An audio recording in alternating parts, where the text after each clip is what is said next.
Hey everyone, welcome you all in Law Vita. This is episode 14 of answer writing series. और आज इस episode में हम लोग ट्रांसफ़र ऑफ प्रॉपर्टी एक्ट का एक क्वेश्चन कवर करेंगे जो कि सेक्शन 6 से रिलेटेड होगा। जो हमारा प्रीवियस एपिसोड था, एपिसोड 12, उसमें हम लोगों ने सेक्शन 5 के क्वेश्चन कवर किए थे। अगर आपने नहीं देखा है तो आप उसको चैनल पर जाकर देख सकते हैं। तो आइए जानते हैं कि किस तरह के क्वेश्चन सेक्शन 6 से फॉर्मुलेट हुए हैं एंड आए हैं प्रीवियस ईयर क्वेश्चन पेपर्स में। जनरली इसमें स्ट्रेट फॉरवर्ड क्वेश्चन ही होते हैं, जैसे कि बिहार 1978 में पूछा गया था that the general rule is that the property of any kind may be transferred, so are there any exception to the general rule. देखो क्या होता है, जनरल रूल ये होता है प्रॉपर्टी लॉ का कि किसी भी तरह की प्रॉपर्टी ट्रांसफ़र हो सकती है, बट इसका एक्सेप्शन सेक्शन 6 में प्रोवाइड किया हुआ है ट्रांसफ़र ऑफ प्रॉपर्टी एक्ट के, जिसमें बताते हैं कि कुछ ऐसी प्रॉपर्टीज़ हैं जो कि ट्रांसफ़र नहीं हो सकती हैं। ठीक है, तो वही हम लोग इस पर्टिकुलर सेक्शन में डिस्कस करने जा रहे हैं। इस सेक्शन में टोटल 10 ऐसी इंटरेस्ट या प्रॉपर्टी बताई है जो कि नॉन ट्रांसफरेबल हैं। तो आपका जो क्वेश्चन है वो इंडिविजुअली उन हर प्रॉपर्टी या इंटरेस्ट पे भी आ सकता है। जैसे कि आप देख सकते हो आरजेएस में डायरेक्ट क्वेश्चन आया है दैट डिस्कस स्पेस सक्सेशन, और स्पेस सक्सेशन जो है वो पहला ही आपका ऐसा प्रॉपर्टी है which is non transferable as per section 6। आगे एमपीजेस में आया है that what may be transfer and what can not be transfer. ठीक है, then UPJs all property can be transferred, are there any exception? Then discuss the property, what property cannot be transferred, what property cannot be transferred. जैसे इसमें पूछा है that can the measne profit, the right of recovery of measne profit can be transferred. तो question या तो उनके further clauses में से हैं या फिर स्ट्रेट पूछ रहा है कि जनरल रूल ये है कि प्रॉपर्टी ट्रांसफ़र होती है तो इसका एक्सेप्शन क्या है, या फिर ऐसी कौन सी प्रॉपर्टी है जो कि नॉन ट्रांसफरेबल है।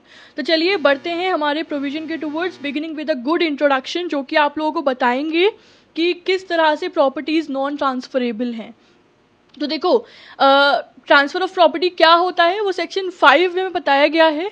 इसमें बोला है कि transfer of property as per of transfer of property act, ऐसा ट्रांसफ़र जो कि by the act of living persons हो, जिसमें प्रॉपर्टी क्या हो रही है, ट्रांसफ़र की जा रही है एक लिविंग पर्सन से दूसरे लिविंग पर्सन को।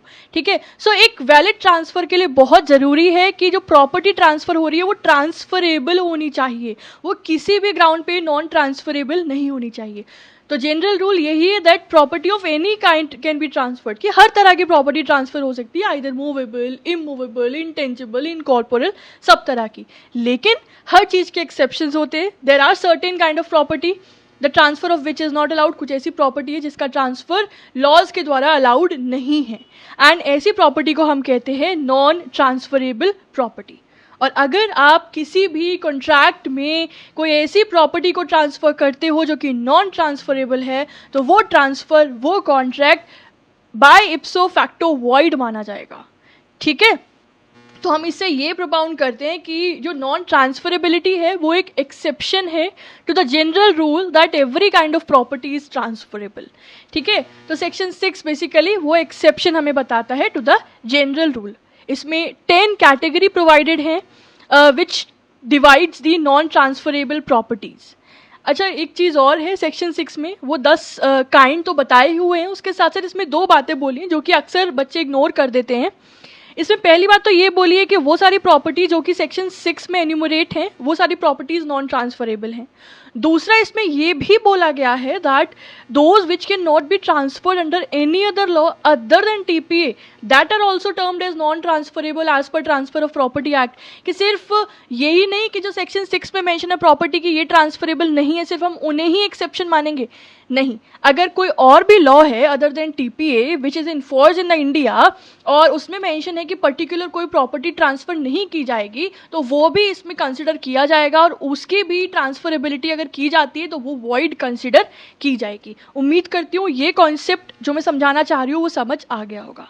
पहले हम लोग शुरुआत करेंगे सेक्शन 6 में प्रोवाइड की हुई प्रॉपर्टीज़ के बारे में। तो सेक्शन 6 बताता है there are certain properties which can not be transferred.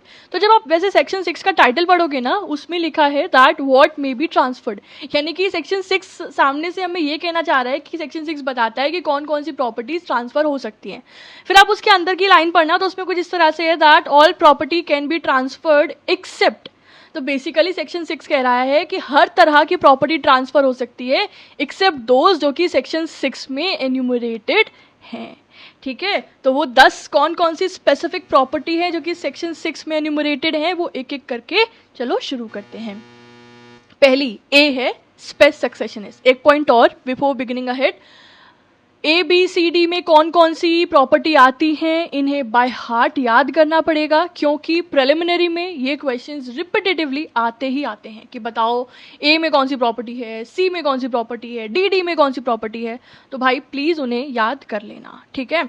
और वैसे बताऊँ ये बहुत ट्रिकी नहीं है, आंसर लिखो, रिवीजन करो, रीड करो बैरक को, ऐसे ही चलते फिरते याद हो जाएगा, ठीक है। चलो, स्पेस सक्सेशन इस क्या है, पहले तो इस टर्म का मतलब है द एक्सपेक्टेशन ऑफ सक्सेशन, यानी कि हमें एक्सपेक्टेशन है, एक्सपेक्टेड है, देयर इज अ चांस कि सक्सेशन जब होगा आइदर थ्रू इनहेरिटेंस और विल, हमें प्रॉपर्टी मिल सकती है या हमें प्रॉपर्टी में हिस्सा मिल सकता है, ठीक है। दिस इज समथिंग जो कि फ्यूचर में होगा और वो भी सर्टेन नहीं है, ठीक है। तो अब यहाँ पे एनालाइज करो, स्पेस सक्सेशन एक ऐसी प्रॉपर्टी है जो कि करंटली प्रेजेंट में है ही नहीं, विच is not any present property. आप लोगों ने सेक्शन 5 में समझा था कि जब हम एक प्रॉपर्टी को ट्रांसफर करते हैं, so there is a necessity कि प्रॉपर्टी प्रेजेंट होनी चाहिए at the time of transferability, और लेकिन कन्वीनियंस प्रेजेंट में भी हो सकता है और कन्वीनियंस फ्यूचर में भी हो सकता है। तो जब आप यहाँ पे वो चीज़ टेस्ट करो ना, टेस्ट एनालाइज करो सेक्शन 5 से, तो हमें क्लियर पता चल गया कि because space succession is not a present property,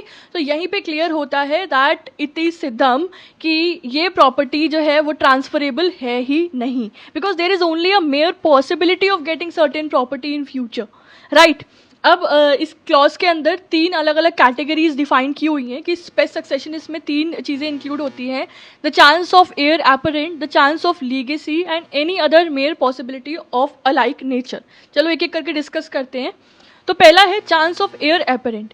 इसका मतलब है एयर एपरेंट वो व्यक्ति है who would be a air in future, जो कि फ्यूचर में उत्तराधिकारी बन सकता है, सिर्फ सकता है ना। There is only a chance if he survive the propositus and if the propositus dies intestate, कि उसको 2 ही स्थिति में प्रॉपर्टी में हिस्सा मिलेगा, या उसको 2 ही स्थिति में प्रॉपर्टी मिलेगी, या वो उस प्रॉपर्टी का वारिस बनेगा, या तो पहला कि उस जो जिसकी प्रॉपर्टी है, मतलब the deceased whose property inherit, for example एक सन है बी और उसके फादर है ए, तो बी एक एयर एपरेंट है ए का, कि बी को प्रॉपर्टी तभी मिलेगी जब ए की डेथ बी से पहले हो जाए, यानी कि जो बच्चा है वो फादर के सामने ही सरवाइव करे। और दूसरा, या तो जो प्रोपोजिटस है, जो फादर है, वो बिना किसी विल को बनाए, बिना किसी विल को फॉर्मुलेट करे ही उनकी डेथ हो गई, यानी कि he died intestate. In that situation there is a probability that he will be the heir of the property of his father, right. So who dies first, बात ये हो रही है ना कौन पहले मरेगा, हु सर्वाइव होम। सो ये एक सर्टेन सिचुएशन तो है नहीं, this is a uncertain future event. Accordingly, during the life of father, the son cannot be called as his heir. He is the heir apparent of his father, right? तो इसीलिए यहाँ पे हम air apparent के situation की बात कर रहे हैं। बच्चा जब तक फादर के सामने है तब तक वो उस फादर का एयर नहीं माना जाता है, एयर एपरेंट माना जाता है, क्योंकि ना ही अभी तक उन्होंने विल तैयार की है, विल में ये स्पेसिफाई किया है कि बेटे को मिलेगी संपत्ति, ना ही अभी तक फादर की डेथ हुई है। सो यहाँ पे सिर्फ पॉसिबिलिटी है, the first is he survive the propositus and second the propositus dies intestate. So because ये उसी से ही related similar to spes succession is that there is expectancy कि he will be an heir. तो in that case also, because this is uncertain, this is not a definite property, a present property, therefore इसका transfer नहीं हो सकता है। दूसरा आता है the chance of legacy. Again very similar, the expectancy of getting certain property under a will, की जब वसीयत बनेगी, वसीयत के अंदर एक्सपेक्टेंसी है कि हमें उसमें हिस्सा मिलेगा। A will operates only after the death of testator. और एक जनरल रूल है कि जो भी विल फॉर्मुलेट होती है वो वसीयत बनाने वाले व्यक्ति यानी कि टेस्टेटर की डेथ के बाद ही वो लागू होती है, वो इम्प्लीमेंट में आती है, not on the date of the making of the will, ठीक है। जबकि उस दिन नहीं होती है वो इम्प्लीमेंट जिस दिन विल बना दी जाती है, rather after the death of the testator वो ऑपरेट होती है, राइट। तो देखो फिर यहाँ से एक और रूल निकल के आता है that it is a last will which will prevail, कि हो सकता है अपनी लाइफ टाइम में वो टेस्टेटर कई सारी विल बनाई, यानी कि एक विल बनाई उन्होंने, फिर उन्हें डिससेटिस्फेक्शन हुआ कि नहीं ये मैंने सही नहीं किया, उन्होंने क्या किया, वकील को बुलाया और उसे कैंसिल करके एक नई विल बनवाई, फिर उन्होंने उसको कैंसिल करके एक नई विल बनवाई। तो यानी कि वो अपनी मृत्यु तक कई सारी विल फॉर्मुलेट कर सकते हैं, but the rule is that only the last will which prevail, सिर्फ जो आखिरी वसीयत मरने से पहले वो बना के गए होंगे सिर्फ वही प्रिवेल करेगी, वही ऑपरेट होगी। सो कहीं ना कहीं जो लीगेटी है, यानी कि the person who has a chance of legacy, उसके पास सिर्फ और सिर्फ पॉसिबिलिटी है, पहली चीज़ that he may not survive the testator, और दूसरी चीज़ की जो विल उसने बनाई है वो लास्ट विल है भी या नहीं। तो यहाँ पे again we see there is just a possibility of succession, चाहे वो एयर एपरेंट की सिचुएशन में हो या फिर लीगेसी की स्टेट में हो। और third category says that any other possibility of alike nature, alike nature यानी कि इस तरह के और भी कोई सिमिलर इंटरेस्ट या प्रॉपर्टी है जिसमें there is a chance, there is a possibility of getting some property जो कि अभी प्रेजेंट में है भी नहीं।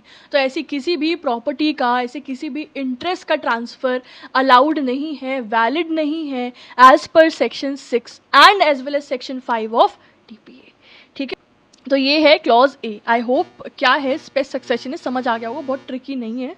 रीड करो, ध्यान से समझो, थोड़ा अपना दिमाग लगाओ। जब भी आप कोई चैप्टर पढ़ो ना, चाहे वीडियो लेक्चर सुन के पढ़ो, चाहे खुद से पढ़ो, अपने आसपास के जो भी चीज़ें हो रही हैं या आपके जो भी प्रॉब्लम्स हैं या फिर जो भी आपके और अदर इंटरेस्ट है, उनको थोड़ी देर के लिए ना साइड रख दिया करो, क्योंकि आपको फोकस करना पड़ेगा। फोकस नहीं करोगे तो वो दिमाग में नहीं जाएगा, और फिलहाल के लिए आपने पढ़ भी लिया लेकिन अगले दिन आप उसको रिकॉल करने की कोशिश करोगे, वो आपको याद नहीं आएगा। तो थोड़ी देर के लिए अपनी सारी प्रॉब्लम्स, झंझटें, सब कुछ साइड रख दो और सिर्फ कॉन्सेंट्रेट करके जो पढ़ रहे हो उस पर ध्यान दो। ठीक है, और तभी आपको वो स्मूथली वन गो में समझ आ जाएगा। चलिए अब बी की तरफ बढ़ते हैं। क्लॉज बी हमारा बात करता है the mere right of re entry, यानी कि सिर्फ एक मेयर राइट है री एंट्री का। ये समझ में आएगा आप लोगों को बहुत अच्छे से, इस एग्जाम्पल के माध्यम से बताऊंगी। पहले थ्योरी देख लो। It states that the mere right of re entry can not be transferred, क्योंकि mere right of re entry में एक पर्सन ने अपने पोजेशन को वापस रिज्यूम किया है, इसमें किसी भी तरीके का नया इंटरेस्ट क्रिएट नहीं हुआ है। और प्रॉपर्टी जब ट्रांसफर होती है वो वैलिड तब मानी जाती है जब एक व्यक्ति के द्वारा दूसरे व्यक्ति को कोई इंटरेस्ट भी ट्रांसफर किया हो इन दैट वेरी प्रॉपर्टी।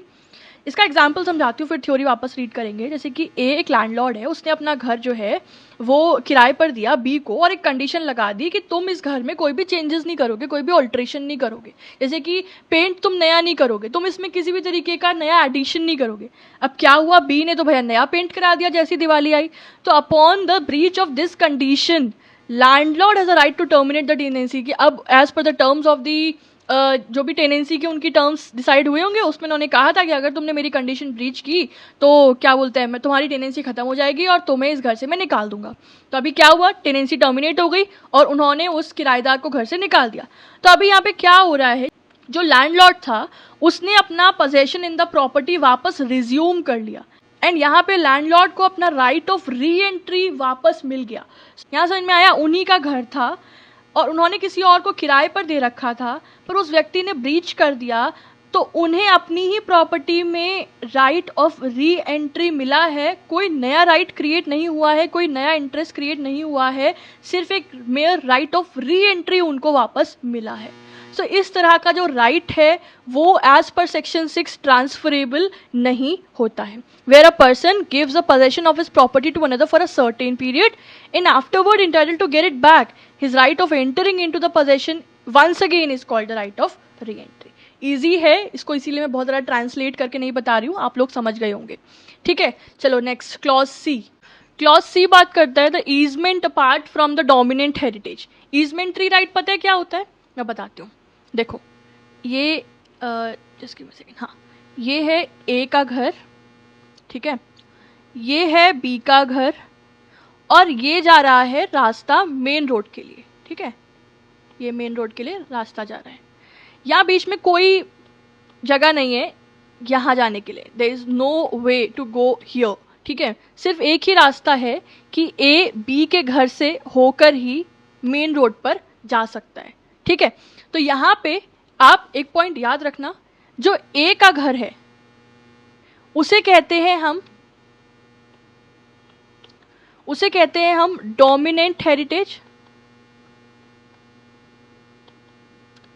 और जो बी का घर है जिसका इस्तेमाल करके ए मेन रोड तक जा रहा है उसे हम कहते हैं सर्विएंट हेरिटेज। यानी कि ये सर्व कर रहा है ना, purpose to reach the main road, तो इसे हम कह रहे हैं सर्विएंट हेरिटेज। ठीक है, this is dominant heritage, this is servient heritage. और जो ए का राइट है, the right of way upon the land of B to reach the main land, this right is called the easementary right. कि A को जो right दिया गया है कि वो बी के घर से होते हुए ही मेन रोड पर जाएगा, तो वो जो बी की प्रॉपर्टी का यूज कर रहा है और उसमें एंटर कर रहा है, this right of way is called the easementary right. मैं उम्मीद कर रही हूँ कि आप लोगों को ये सब बातें समझ आ गई होंगी, अब कॉन्सेप्ट समझने में बहुत आसानी होगी। चलिए, तो ईजमेंट्री राइट क्या है? It is a right which exist for the beneficial enjoyment of a land and exercise upon the land of another person. कि एक बेनिफिशियल एंजॉयमेंट कर रहे हो आप एक लैंड का जो कि किसी और व्यक्ति की लैंड है, तो ऐसा ईजमेंट्री राइट सिर्फ तभी ट्रांसफर हो सकता है जब आप उस डोमिनेंट हेरिटेज को भी ट्रांसफर कर रहे हो। आप खुद सोचो ना, जब ए अपना घर किसी सी को देगा तब उस घर के साथ ही ये राइट उसको मिल जाएगा सी को, कि वो बी की प्रॉपर्टी से जा सकता है एंड उसका जो ईजमेंट्री राइट है बी की प्रॉपर्टी पे। लेकिन अगर आप कहो कि सिर्फ बिना प्रॉपर्टी को ट्रांसफर करे, यानी कि बिना डोमिनेंट हेरिटेज के सिर्फ ईजमेंट्री राइट ट्रांसफर कर दी जाए, तो ये संभव नहीं है। और इसीलिए सी में कहा है that this sort of interest और right is a non transferable right. ठीक है, सो अब ये वही वाली बात है जो मैंने समझा दी आपको, that the land for which the beneficial enjoyment the right exercise is called dominant heritage. मतलब जो लैंड बेनिफिशियल एंजॉयमेंट कर रही है, एक्सरसाइज कर रही है, दैट इज कॉल्ड डोमिनेंट। और जिस लैंड पर वो राइट एक्सरसाइज किया जा रहा है उसे सर्विएंट हेरिटेज कहा जाता है। तो A is owner of a house, has a right of way upon the land owned by B so that he may reach the main road. Here A का घर है डोमिनेंट हेरिटेज, बी का घर है ईजमेंट्री राइट। तो section 6 कहता है that easement can not be transferred apart from dominant heritage. कि डोमिनेंट हेरिटेज के बिना तो ईजमेंट ट्रांसफर हो ही नहीं सकता है। जब आप डोमिनेंट हेरिटेज ट्रांसफर करोगे उसके साथ ही ईजमेंट्री राइट अटैच होते हैं और वो तभी ट्रांसफर हो सकते हैं। ठीक है, आई एम वेरी श्योर आप लोगों को ईजमेंट राइट क्या है और ये क्या नॉन ट्रांसफरेबिलिटी की बात कर रहे हैं वो समझ में आ गया होगा। Moving further two clause D, talking about the restricted interest. कि भाई कोई ऐसी चीज़ है, कोई ऐसी इंटरेस्ट है, कोई ऐसा राइट है जो मेरे ही पास रेस्ट्रिक्टेड है, तो मैं तुम लोगों को ट्रांसफ़र कैसे कर सकती हूँ? वही बात क्लॉज डी करता है कि किसी प्रॉपर्टी में मेरे पास इंटरेस्ट तो है, पर वो इंटरेस्ट रेस्ट्रिक्टेड है कि उसका इस्तेमाल सिर्फ मेरे एंजॉयमेंट के लिए है, means such a enjoyment to the owner personally, so that interest is non-transferable. Such beneficial interest is owned by that person but he cannot transfer it. It is restricted to his own enjoyment. इसके example से समझो, दो examples हैं बड़े अच्छे से। पहला, teacher को राइट दिया है कि वो स्कूल में टीच कर सकते हैं, तो ये जो राइट टू टीच है टीचर का, ये उसका बेनिफिशियल इंटरेस्ट है। ये सिर्फ उसके पर्सनल यूज़ के लिए है, पर्सनल ऑपरेशन के लिए है। ये राइट उसको ही दिया गया है, reason behind depending upon his personal qualifications which were required to be that teacher. So therefore वो उस इंटरेस्ट को किसी को भी ट्रांसफर नहीं कर सकते हैं, वो उन तक रेस्ट्रिक्टेड राइट है।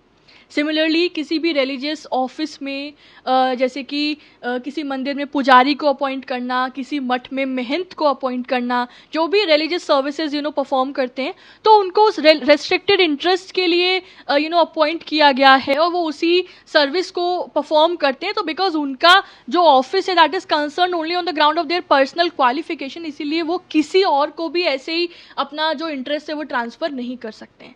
तो बेसिकली इसके अंदर वो सारे के सारे ऑफिसेज आ सकते हैं, सारे की सारी पोजीशंस आ सकती हैं जो कि किसी ना किसी क्वालिफिकेशन पर स्टैंड करती हैं। तो ऐसे इंटरेस्ट को आप किसी को भी तो ट्रांसफ़र नहीं कर सकते ना, that is why the restricted interest is non transferable. चलिए, क्लॉज डी डी ये एड ऑन किया गया था। So this talks about the right to future maintenance. अब देखो, पहले तो यहाँ पे खुद ही एक बहुत ही क्लैरिटी हो रही है कि ये क्यों नॉन ट्रांसफरेबल होगा। हम बात करें राइट टू फ्यूचर मेंटेनेंस की, कोई भी ऐसा मेंटेनेंस जो कि फ्यूचर में मिलेगा, तो यहाँ क्लियर बोला जाता है कि जो ट्रांसफरेबिलिटी होनी चाहिए किसी भी प्रॉपर्टी की, वो प्रॉपर्टी प्रेजेंट हो।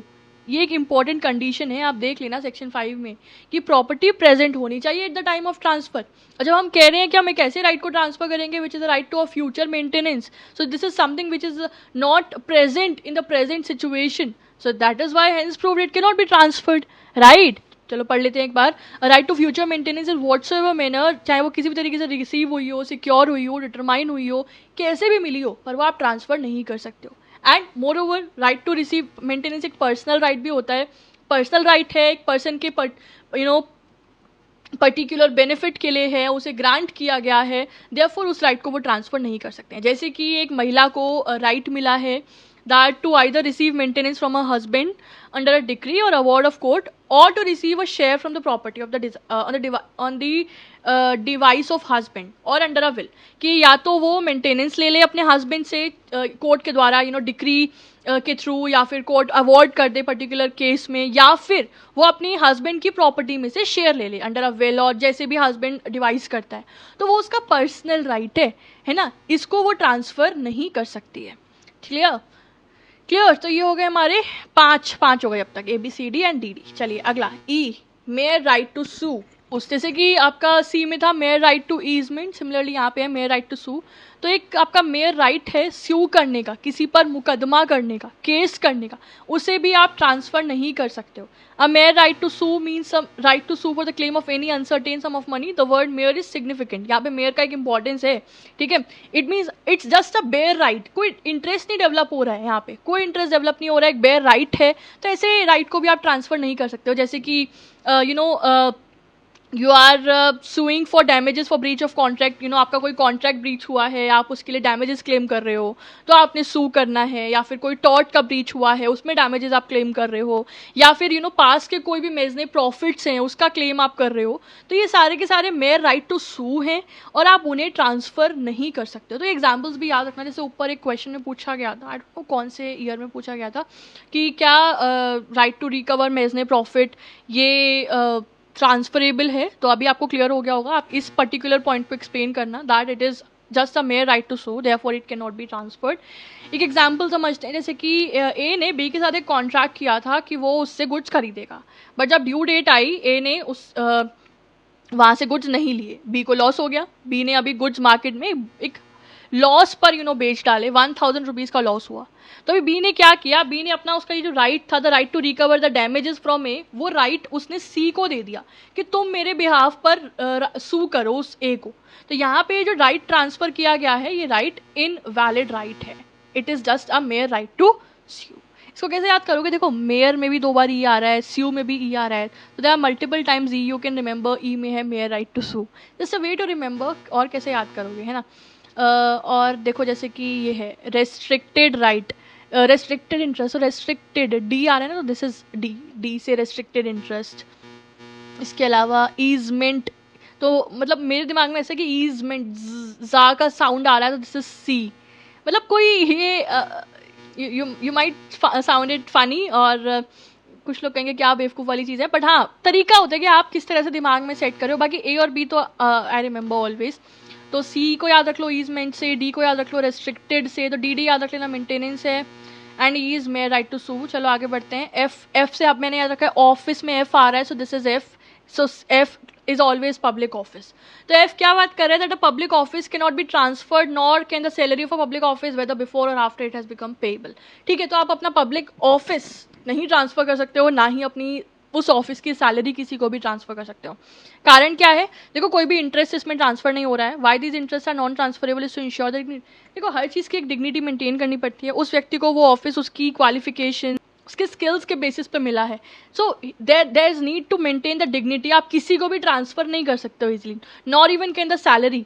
तो इसीलिए पब्लिक ऑफिस के नॉट बी ट्रांसफर्ड। और अब ऑफिस के जस्ट नीचे ही पेंशन आ जाता है, क्योंकि पेंशन ऑफिस से ही कनेक्टेड होता है, तो जी में है pension.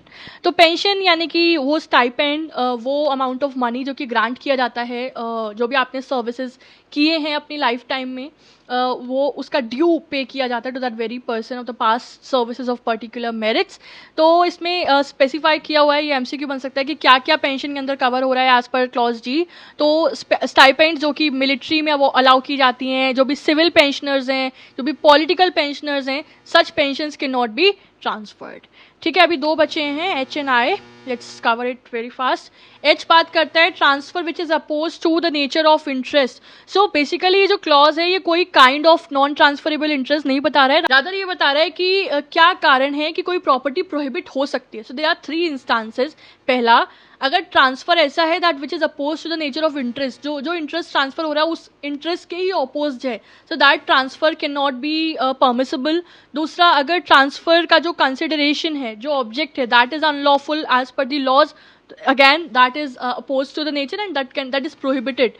And the third, where transfer is made to a person who is legally disqualified to be transferee, कि ऐसे व्यक्ति को ट्रांसफर किया जा रहा है जो कि लीगली डिसक्वालीफाइड है बाय द लॉज, तो ऐसा ट्रांसफर भी इनवैलिड कंसिडर किया जाएगा. And the last category, the 10th one, the untransferable interest, यानी कि ऐसे इंटरेस्ट जिनको आप ट्रांसफर कर ही नहीं सकते हो.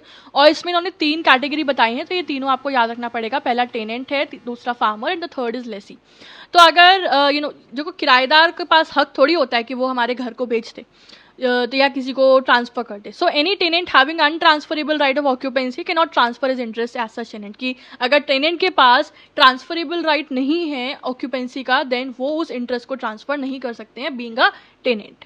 दूसरा, ऐसा फार्मर किसी एस्टेट में, एस्टेट मतलब any property where he was farming or he was doing his agricultural activity, so because of the default of his paying the revenue, now he is barred, he cannot transfer his interest as a farmer.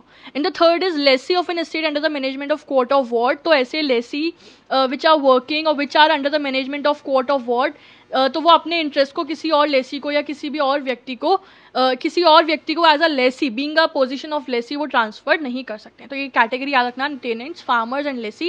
And अंदर किस किस situations में they can not transfer. Tenant के पास अगर occupancy right नहीं है, farmer ने अगर डिफॉल्ट किया in paying the revenue, and lessee is under the management of court of reward, so in that situation their interest are untransferable and they can not transfer their property.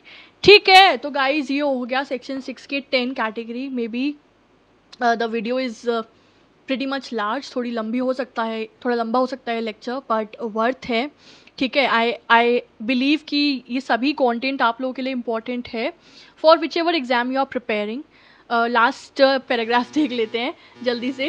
जैसे शुरुआत में आप लोगों को याद होगा मैंने कहा था कि सेक्शन 6 कहता है कि पहली चीज़, वो सारे प्रॉपर्टी जो कि सेक्शन 6 में प्रोवाइडेड है वो नॉन ट्रांसफरेबल होगा.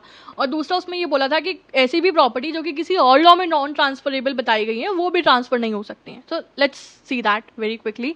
तो section 6 recognize the non transferability of any property under any other law in force in India. ठीक है, जैसे कि एज पर हिंदू लॉ को पर्सनरी प्रॉपर्टी जो होती है वो नॉन ट्रांसफरेबल है. सिमिलरली कोई ऐसी प्रॉपर्टी जो कि भगवान को डेडिकेटेड है, रिलीजियस यूज़ के लिए डेडिकेटेड है, उसे भी आप ट्रांसफर नहीं कर सकते. In the same manner Muslim law में जो वक्फ प्रॉपर्टी होती है, जो चैरिटेबल प्रॉपर्टी होती हैं, जो मुतावली का ऑफिस होता है वो नॉन ट्रांसफरेबल होता है. Similarly code of civil procedure के सेक्शन 60 के अकॉर्डिंग अगर कोई प्रॉपर्टी अटैच की जा रही है इन एनी केस, तो वहाँ पे जो भी घर के बर्तन हैं, कुकिंग वेसल्स, और जो भी अगर कोई आर्टिसन है उसके टूल्स वगैरह हैं, उन्हें आप अटैच नहीं कर सकते हो. ठीक है, तो इस तरह से कुछ और अलग अलग लॉज में भी बताया हुआ है कौन सी प्रॉपर्टी नॉन ट्रांसफरेबल है, तो टीपीए में भी वो ट्रांसफरेबल नहीं कंसिडर की जाएंगी. So with this we are done. हमने अच्छे से जान लिया कि कौन कौन सी ऐसी प्रॉपर्टी हैं जो कि नॉन ट्रांसफरेबल हैं. Right, so I hope the things have been clear. With this we are summing up the lecture. आप लोगों को कैसा लगा कमेंट सेक्शन में लिखकर बताना, और ऐसे और लेक्चर्स के लिए चैनल को अगर सब्सक्राइब नहीं किया है तो कर लेना. I will be back soon. Thank you so much. Have a good day. Bye bye.